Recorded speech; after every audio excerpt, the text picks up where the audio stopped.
The EV tax credit for your EV or Tesla purchase is now here in 2023.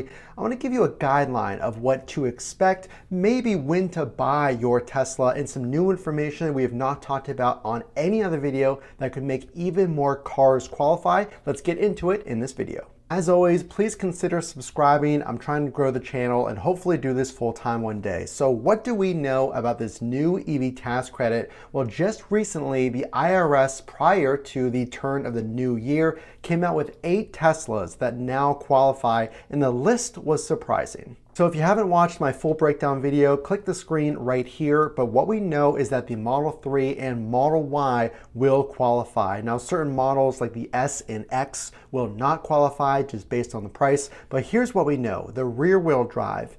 Initially, we thought, well, it's not going to qualify because the battery components. If you're unaware, this new EV tax credit, come March 2023, will have the battery components requirement in place. All that means is a certain percentage of the battery requirements must be sourced in North America or from a country that the US does free trade with. If you're unsure of what that is, stick around and subscribe. I'm going to go over all of that come March. But right now, from January until then, a $7,500 credit is available for these 8 Teslas. Let's go down the list and talk about what we know. And then later in the video, new information on leases. So if you're considering a leased Tesla, new information on that. Rear wheel drive, that's the version that I have. I'll talk to you about what I think is it worth the money. Well, the rear wheel drive initially was thought because of the battery not to qualify. Now it does.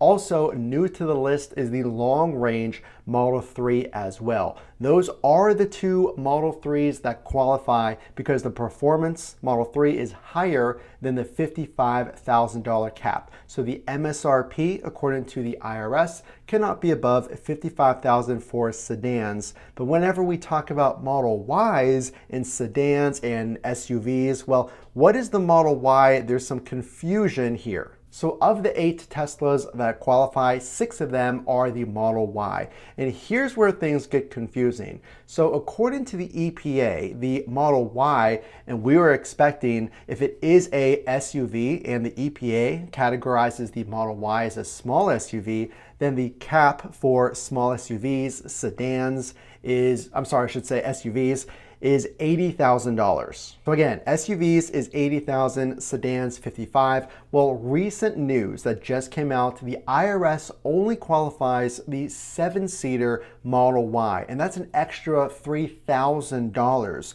So if you upgrade your Model Y to the 7-seater, you have to pay $3,000 for that configuration. Now they do fold down electronically, you have a lot of trunk space, but if you don't want to spend $3,000 just to qualify for $7,500, you are really out of luck, because the next Model Y that qualifies is the 5-seater version, the 5-version variant, if you will, of the Model Y, and that is considered a sedan according to the IRS. I do want to make you aware of this. If you do take delivery in 2023 and get this new $7,500 credit, it is a tax credit. So whenever you file your taxes for 2023 next year, you can apply and get this $7,500 tax credit. Now, if you wait until next year, you get all of that amount up front. It's called a point of sale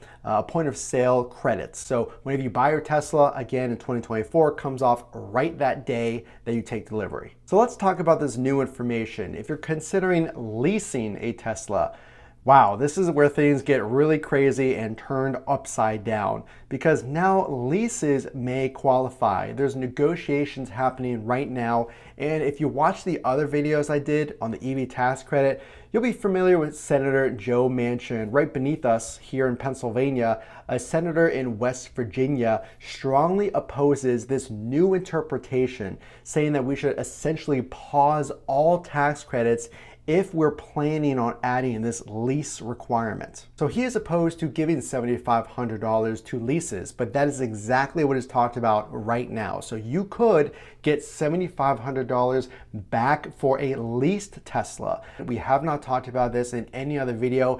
It just came out. There's so much changing, so make sure to subscribe. Don't miss it. It's coming up in only 2 months in March. So when to buy and what should you expect? Well, the long range Model 3 was priced higher than the $55,000 cap in 2022. Well, now's a new year, so I'm expecting that to go online and qualify because it is listed here on the IRS as qualifying for the $55,000 price cap.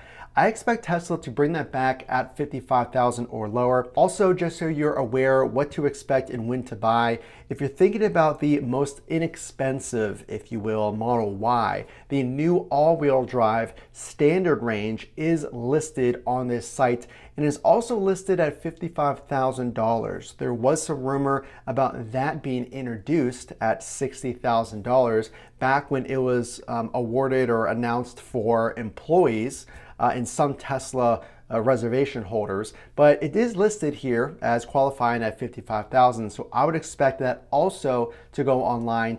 And that car is rumored to have the brand new 4680 battery.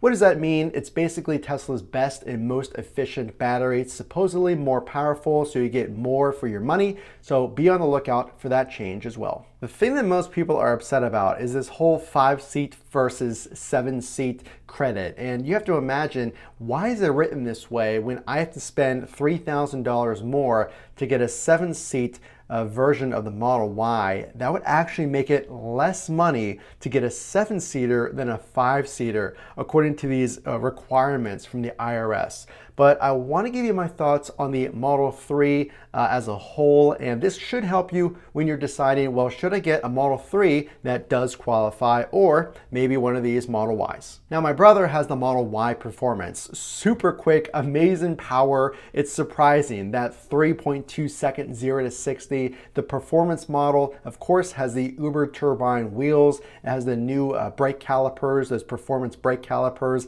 It sits higher, it's wider, there's more headroom. The glass is frameless, so you don't have that middle section like my Model 3 has.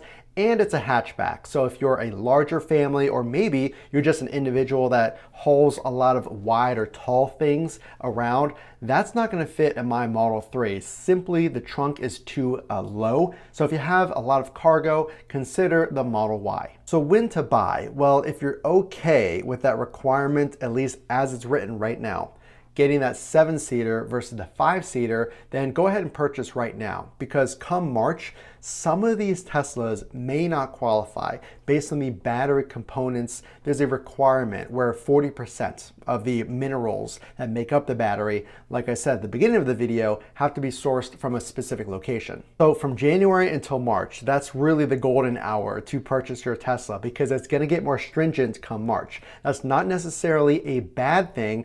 Again, if you wait, perhaps Tesla could lower prices. We just don't know. But that would be the window. I would say from now until March, if you can and you're interested and you're okay with the options and prices, I would go ahead and pull the trigger on that.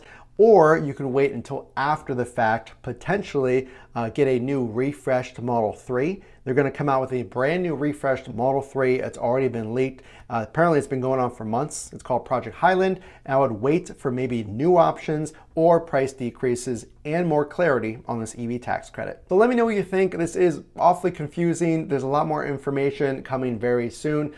Some things we haven't talked about in other videos is that lease requirement, the all-wheel drive standard range Model Y, and the long range, previously not on the website. Will those go back online at qualifying prices to get you the EV tax credit? And my thoughts on the 3 versus Y. The only way I know that you enjoy this content is to drop a like. There's a lot of Tesla channels out there. Please subscribe. This thing is evolving, and I want you to be around to get all of the updates.